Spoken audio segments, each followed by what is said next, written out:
our mission is teaching tools for positive change. So that means that I want to impart to all of us, not just to you, but to me too. I mean, I get this wonderful practice of writing a talk every single week, and it's a wonderful practice for me because I remind myself of the truth. And so the life skills that we're all learning have to do with joy, peace, connection, all of those divine qualities. And this month in July, we are looking at two particular qualities, which are loving kindness and forgiveness.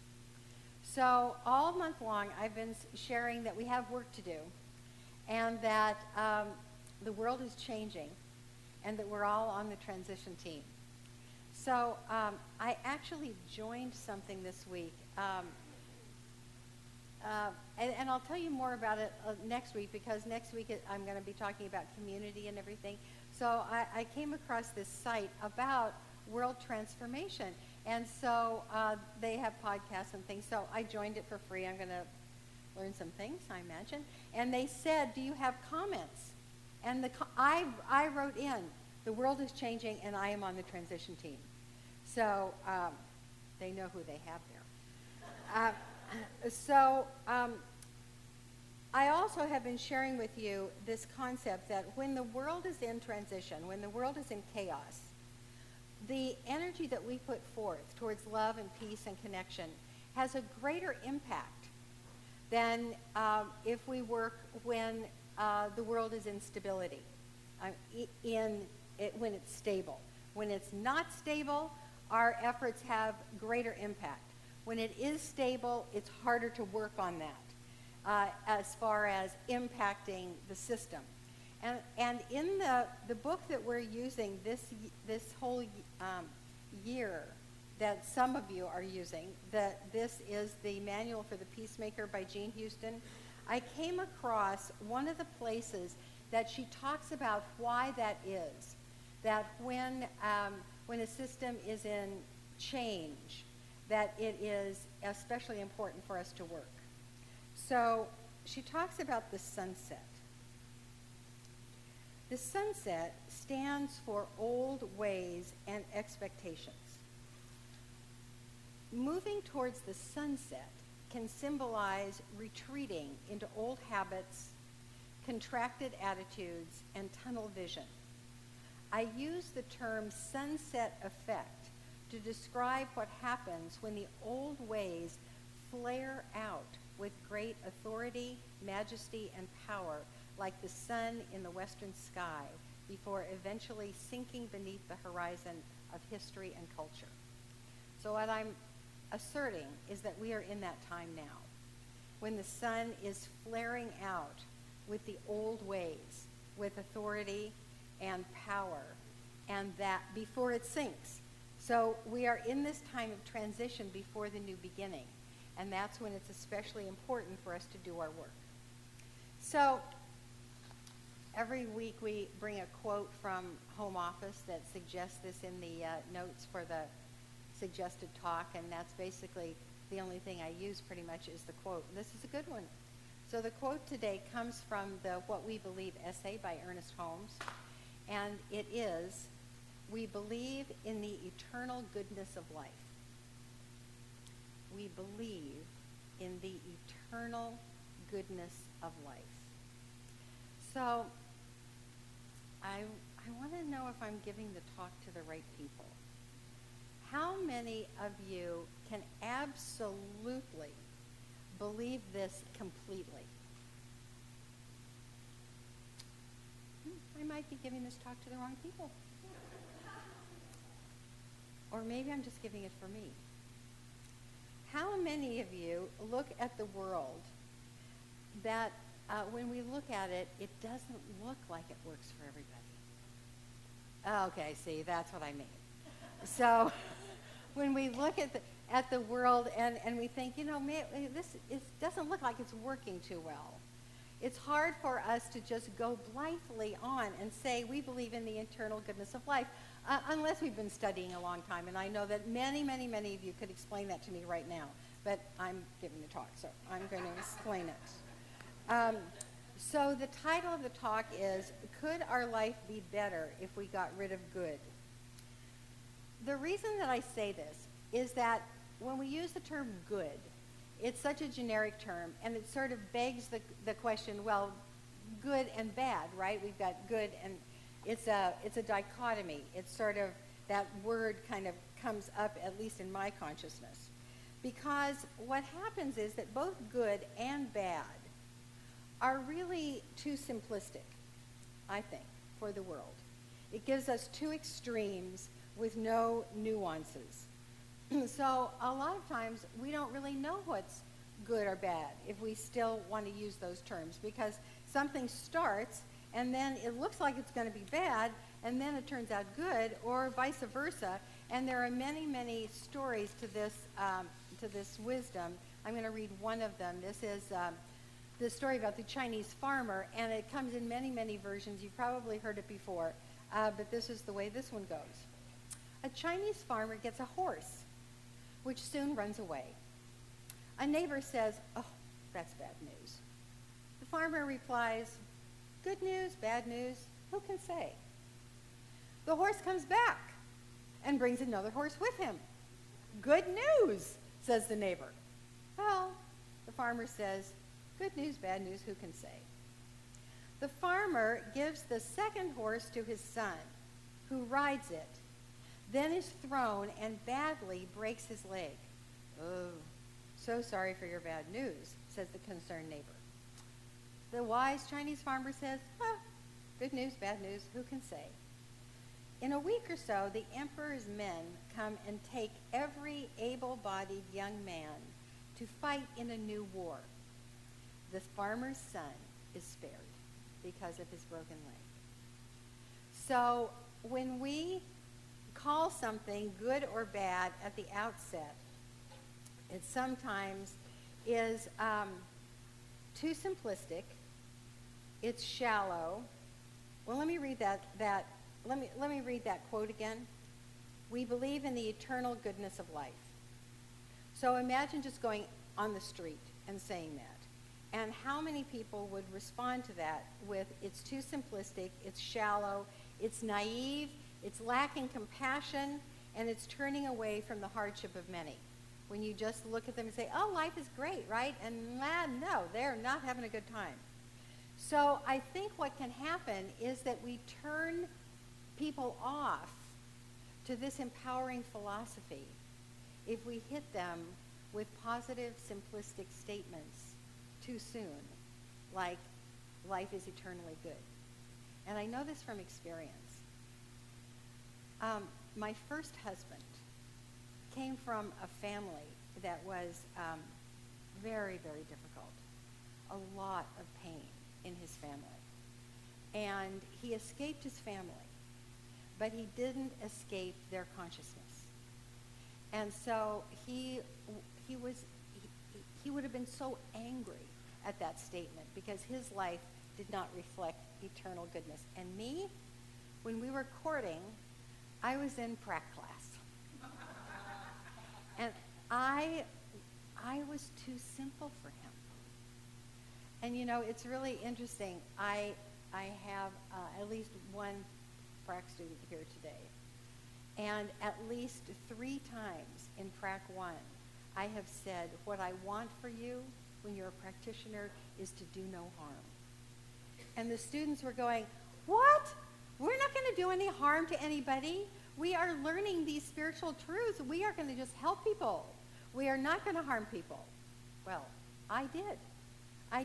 In my first marriage, I was not compassionate enough.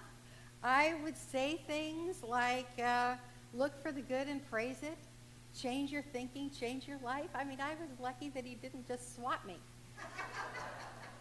I was not a good enough listener. I was not skilled in offering a step that he could take. And so I turned him off to our philosophy. He could never have accepted it. And so I really have had experience with being too simple in my positiveness. So I'm going to quote another Holmes, and I really like this. This is Oliver Wendell Holmes. He said, "I would not give a fig for the simplicity on this side of complexity, but I would give my life for the simplicity on the other side of complexity." Let me say that again. I would not give a fig for the simplicity on this side of complexity, but I would give my life for the simplicity on the other side of complexity. So for a moment, let's put aside this idea of good and bad and whether we're ever going to use those words again, and look into this story, the Manual for the Peacemaker, whose subtitle is An Iroquois Legend to Heal Self and Society. So if you don't know, I write a curriculum for each chapter of this book once a month. And although we don't have them here today because we don't have a lot of handouts today, we still have those. The one for July is ready. It's on the website as well. And I think we still have some of these books in the bookstore when the bookstore is back next week. But it is about it's about a legendary hero, one of those people who is a real person, but it's also a legendary hero. His name is Daganoweda, and he joined 5 tribes in the Northeast before the Enlightenment happened in Europe. And he united them with what he called the New Mind. And actually, some of the wisdom of what was the Iroquois Confederacy went back to Europe with some of these explorers that went back and forth, and then came imported back into this country when we were writing our own Constitution. So this is an incredible story of peacemaking. And so where we are in this story is that Daganoweda has already incorporated the help of this woman called Jigonsasi. Jigonsasi was the old woman at the crossroads who fed everybody that came by. The armies went this way to kill and pillage and burn, and she fed them. And the armies came this way, and she fed them, and the armies went on to kill and pillage and burn. And so what Daganoweda talked her into was saying, don't feed the raiders. Don't feed the war makers. Come and be with me. So she does. She joins Daganoweda, and then we're at this chapter now where Jigonsasi says to him, where are you going now? Or where are we going now? And he said, I go towards the sunrise. So we've already heard about the sunset and what that symbolizes. So Jigonsasi says, where will you take your message next? I go towards the sunrise. I go to the new, he replied. That direction is dangerous, she told him. A cannibal lives on the path that leads to the sunrise. And then, parenthetically from the author, the sunrise is unpredictable and sometimes dangerous and precarious. It is a place of ambiguities, of intense light suddenly careening into fearful shadows. So, kind of like where we are in the world right now. We've got the sunset and the sunset effect with all of these old ways of being going, we got to do this, we got to do this, we got to do this because it's very, very dangerous. And then we're going towards the sunrise, which is anybody's guess. But we know that there's great work to be done in the sunrise. So, Daganoweda goes toward the sunrise, and yes, he does meet up with the cannibal. So he sees the cannibal filling up a cauldron, and we kind of know what he's got in the cauldron, and puts it on a fire. And Daganoweda climbs up on the top of the house, the longhouse, where the cannibal lives, and he looks down through the smoke hole where the smoke is coming up. And the cannibal, this is what happens. When the cannibal approached to stir his pot, he looked into the water and saw a face reflected in the water looking back at him. He seemed stunned by the face. Not realizing he was seeing Daganoweda, the cannibal thought he was seeing himself. And what a face. Strength, forbearance, character, even wisdom shone forth from the face he saw reflected. He pulled back and sat down to think. His face, but also a true face, a face of a noble, good being. That's a great man looking out at me from the kettle, he said to himself. I had not realized I looked like that. That is a face of goodness. That is not a face of a man who eats other people.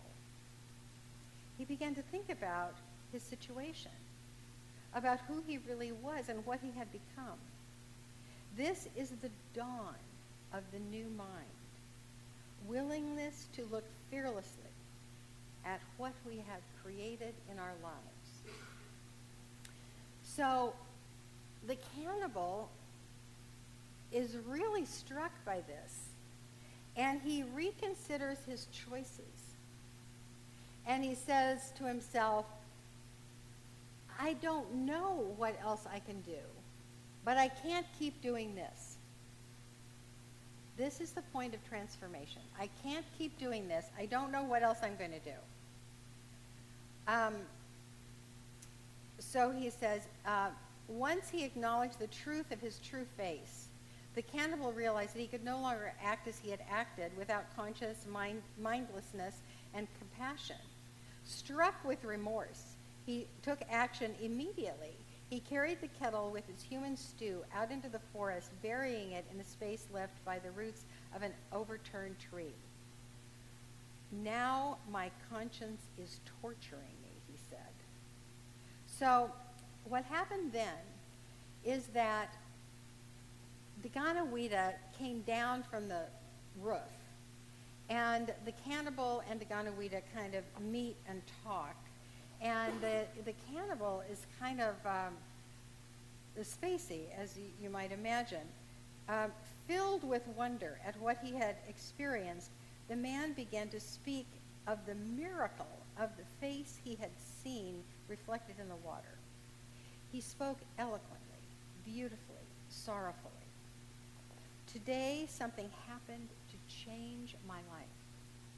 I saw a face, and I knew it must be mine, and yet it seems impossible.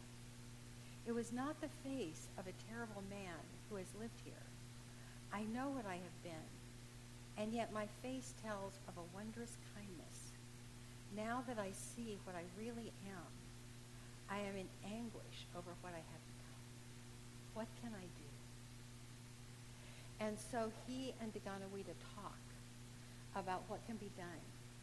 And one of the wonderful things about the Iroquois legend is that no one really negates horrible things have been done, or that very, very harmful, destructive things have been done and done by you and me. But they say, what can be done to make up for what has been done? What can weigh heavier on the side of benefit? And so Daganoweda conscripts the cannibal. And it says in the story that he spoke with eloquence. What the cannibal turned out to become is Hiawatha, the great orator, to bring the message of the great peace and the new mind. Because, interestingly enough, like the story of Moses, Daganoweda had a speech impediment. And so he was given this task of communicating the new mind, the new peace, the new world order. But he couldn't speak it and needed the orator who was the healed cannibal. So this is a story of complexity, you know? If it were a simple story, we would say, oh, the cannibal is good at heart. Or we would say, all cannibals are very, very bad. and go on with that. Just like we have said before, oh, it's all good. Just affirm what you want. You'll get it. Or all of those are bad. We don't want to deal with any of that. Without listening carefully and taking baby steps. When you have a complex story like this, there's surprise in it. There are mistakes in it. There's revelation. There's remorse. There's hard work. And it begins by going towards the sunrise of what you absolutely do not know what you are in store for. Very uncertain new beginnings. So I'm wondering how many of us have been surprised by something that plops itself in our life. How many of us have gone along a path and think we're using the principles and doing everything fine, and then we look around and we think, whoa, this does not fit my pictures. And how many of us have found ourselves having made a real mistake? And even though the teaching says we are absolute God, I mean, like, I love that Frank shared from Vivekananda, that the eternal, the immortal, the all that is who we are. Oh boy, and yet we have really screwed up. And what do we do with that? What do we do when we find ourselves in such remorse we can't even pray? So, the qualities of transformation for this month are loving kindness and forgiveness. So for me, loving kindness is not only loving, but it is an openness. It's a generosity of spirit. It's a way of welcoming everyone and everything with kind of a, well, okay. And the motion is acceptance and not protection. But when I feel badly about myself is when I am the most offended.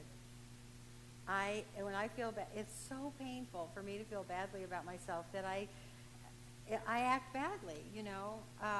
It's pretty clear that when we act from our healed places, it's easy to be in loving kindness, and when we act from our unhealed places, we're not so pretty. And so that loving kindness for every aspect of us is so, so important. And then forgiveness. Forgiveness is letting the past be. We have so much self-punishment about what we did and what the past was like. And I mean, I can still feel bad about my first husband, you know, but letting the past be because we really did the very best we could at any particular time. So in this story, the cannibal needed to direct those qualities to himself. He never would have been able to step into the role of the great orator Hiawatha. Having had a life of cannibalism, I mean, there's no accident that this is about the most horrendous act that anybody can think of in this story. And if someone can heal from the most horrendous act anybody can think of, then anybody can heal from anything. So this is a story about, if we take it to heart and own it, no matter what we have done, including intentional harm, including premeditated retribution or mistreatment of others, or ignorant mistreatment and harm to others, no matter what we have done, God can use it to reach the simplicity on the other side of complexity. For you to be able to say, I believe in the eternal goodness of life. But I still don't want to get there too fast. I don't want to leap to that simplicity on the other side of complexity too fast. Because it requires careful questions and a lot of growth before we can settle into that new simplicity. And so I want to add another quality to loving kindness and forgiveness, and that's curiosity. Loving kindness, forgiveness, and curiosity. Because what we need to ask are questions like, is there more to be revealed? With a real humility. And like, I know I'm using the mind of God, but boy, I can't think of what it means to me right now. And open to what else wants to be revealed. Because if the cannibal could have stopped when he saw the face, and gone right on. What more needs to be revealed? Another great question is, how else can I see this? So if we're filled with remorse, we can ask, what life-giving new actions could outweigh the sorrow that I feel over what I've done? And then finally, how would the wisest person that I know look at this? And the story has a little bit more to tell us about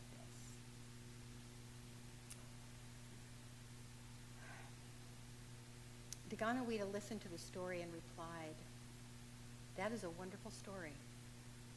You see what you have just done. You have shifted a basic pattern of vengeful response in your life, and nothing is more difficult than breaking patterns set so deep within us. Congratulations. A new kind of awareness, a new mind, if you will, has been born in you today. A desire to see justice done, to restore health and sanity, and through this, a recognition of your path to spiritual power. How vital it is that we tell our stories, even our most dangerous seeming secrets, to someone who carries the mind of the Maker. This is what all of our practitioners strive to have. And they are taught, if you cannot see the truth of this person as you sit down with them, treat yourself first.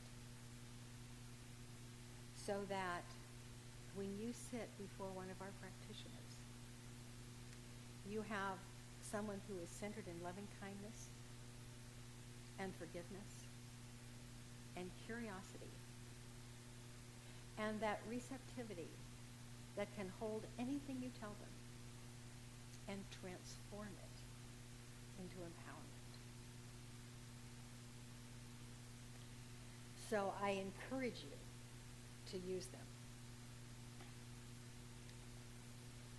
So if you're suffering from some personal judgment or a judgment of the world, and when I mean judgment of the world, I mean if you are judging the world as dangerous, or if you feel the world is judging you in some way, if you are feeling disconnected, if it's difficult for you to say life is eternally good, what question would tease out the blessing of your story? Because what I have found for myself, and I am thankful every single day that I am in this path of ministry for me, because what I have found in my life is that every complexity that feels icky, or good, but we're working on the icky complexities today. Every complexity, if I sit with it, I can find the blessing. But I had to think deeply. I had to go beyond good and bad. I had to stick with it. I had to pray about it. I had to be quiet with it. I had to do spiritual practice around it. I had to get spiritual mind treatment about it. And then something happens. And sometimes it happens when you wake up, and sometimes it happens when you come out of prayer, and sometimes it happens when you're at a red light, and sometimes it just like bang, just bursts into your consciousness that it's all okay and the blessing is available. But the other caveat is that you can't get to the simplicity on the other side of complexity if you don't take baby steps and do the work in the complexity, because you can't fool yourself. You can't just say, I believe in the eternal goodness of life when it still feels awful. You really can't do that. And you can do it when you go through the complexity. You ask those questions of curiosity. You take the baby steps. And the reward is getting to the simplicity on the other side of complexity, where it is the most natural thing in the world to be able to say, I believe in the eternal goodness of life. Thank